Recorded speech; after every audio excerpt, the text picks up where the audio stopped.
Bismillahirrahmanirrahim. Assalamualaikum warahmatullahi wabarakatuh. Alhamdulillah wassalatu wassalam ala Rasulillah. Asyhadu an la ilaha illallah wahdahu la syarikalah wa anna Muhammadan abduhu wa rasuluhu la nabiyya ba'dah. Allahumma shalli ala Muhammad wa ala alihi wa ashabihi wa man tabi'ahum bi ihsanin ila yaumiddin. Adapun para hadirin sekalian, pada kesempatan ini kita akan membahas satu persoalan yang sering terlupakan di dalam peristiwa Isra dan Mi'rajnya Nabi Muhammad sallallahu alaihi wasallam. Para hadirin sekalian, perlu kita ketahui bahwa di dalam peristiwa Isra dan Mi'rajnya Nabi Muhammad sallallahu alaihi wasallam merupakan suatu peristiwa besar, di mana di dalam peristiwa ini keturunnya Nabi SAW dari langit ketujuh memiliki problematika. Di antaranya adalah ada di antara mereka yang tetap mempertahankan keimanan mereka kepada Allah Subhanahu wa taala dan terhadap nabinya, yaitu Nabi Muhammad SAW, dan ada di antara mereka yang murtad ketika mendengarkan peristiwa Isra dan Mi'raj, dan golongan yang tetap mempertahankan kekafiran mereka. Para hadirin sekalian, ketika kita mendengarkan peristiwa tentang Isra dan Mi'raj yang biasa disampaikan oleh para da'i-da'i, para ustaz-ustaz ataupun para ulama tentang peristiwa ini, biasanya lebih mendominasi kepada persoalan yang berkaitan tentang perintah solat 5 waktu. Namun ada persoalan yang terkadang kurang disinggung oleh para ustaz ataupun para alim ulama ketika menyampaikan peristiwa Isra dan Mi'raj. Di antaranya adalah perintah berkaitan dengan persoalan berbekam. Karena di dalam riwayat Nabi SAW, di antaranya adalah hadis yang diriwayatkan oleh Sunan Abu Daud, Ibnu Majah, di dalam Sahih Jami' As-Saghir, dikatakan bahwa tidaklah Nabi SAW melewati sekumpulan malaikat, melainkan malaikat ini mengatakan kepada Nabi SAW, "Mur ummataka bil hijamah." Perintahkan wahai Muhammad terhadap umatmu untuk melakukan hijamah, yaitu melakukan terapi berbekam.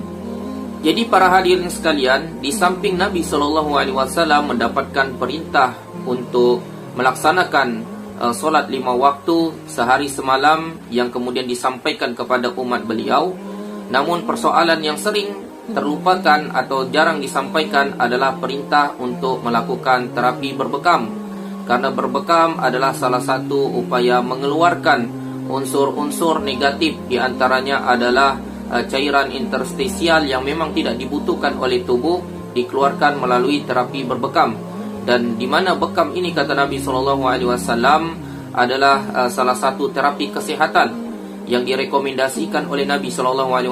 Di antaranya adalah meminum madu, kemudian berbekam, sayatan pisau, maksudnya adalah berbekam, dan perobatan yaitu dengan metode kai. Namun Nabi SAW melarang umatnya untuk melakukan terapi dengan cara kai.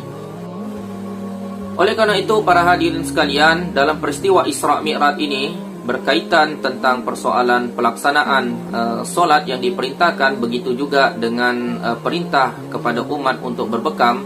Dua hal yang sangat penting, di mana ibadah solat adalah sebagai satu bentuk zikir kepada Allah Subhanahu wa taala, untuk mengingat Allah Subhanahu wa taala yang lebih mengedepankan atau memberikan kekuatan secara jiwa ataupun ruh pada diri seseorang. Adapun untuk berbekam adalah sebagai salah satu terapi untuk mengobati berbagai macam penyakit-penyakit, terutama berkaitan dengan persoalan secara fisik. Artinya para hadirin sekalian, dalam dua perintah yang diperintahkan dalam peristiwa Isra dan Mi'rajnya Nabi Muhammad SAW, solat adalah sebagai kekuatan bagi kekuatan ruh, sedangkan berbekam atau hijamah adalah sebagai kekuatan secara fisik. Artinya umat Islam harus menjadi pribadi ataupun kuat secara ruhnya dan kekuatan secara fisiknya.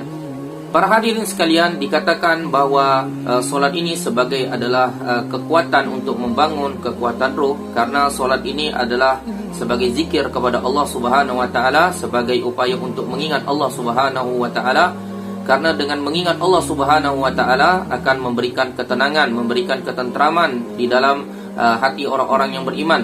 sebagaimana Allah Subhanahu wa taala berfirman, walladzina amanu wa tatma'innul qulubuhum bi zikrillah. Orang-orang yang beriman, kata Allah Subhanahu wa taala, walladzina amanu wa tatma'innul qulubuhum, di mana hati mereka ini ada ketenangan, ya. Dengan apa? Dengan bi zikrillah, dengan zikir kepada Allah Subhanahu wa taala. Dan Allah mengatakan, ala bi zikrillah, maka ketahuilah dengan berzikir kepada Allah Subhanahu wa taala tatma'innul qulub, hati menjadi tenang, hati menjadi damai, hati menjadi tentram. Solat itu adalah zikir, sebagaimana Allah Subhanahu wa taala berfirman, innani anallah, sesungguhnya kata Allah, aku ini adalah Allah. Innani anallah, la ilaha illa ana, tidak ada Tuhan yang berhak disembah kecuali aku, maka sembahlah sekalian akan aku, kata Allah. Kemudian kata Allah, wa aqimis solah, dirikanlah solat untuk zikir kepada aku, untuk ingat kepada aku. Maka solat itu adalah bagian daripada zikir kepada Allah Subhanahu wa taala. Sedangkan zikir mampu memberikan ketenangan, ketentraman dan kedamaian, maka solat itu mampu memberikan ketenangan, memberikan kedamaian pada hati, pada jiwa ataupun pada ruh, pada setiap insan yang melaksanakan ibadah tersebut. Adapun para hadirin, sedangkan melakukan hijamah ataupun melakukan berbekam adalah merupakan salah satu sunnah Nabi SAW, dan di antara banyak para sahabat yang mengeluhkan sakit, Nabi mengatakan pergi berbekam, perintah untuk berbekam. Ada yang mengalami sakit, Nabi perintahkan untuk berbekam. Bahkan Nabi SAW pun berbekam. Dan ada titik-titik yang direkomendasikan atau yang biasa Nabi SAW berbekam dengannya.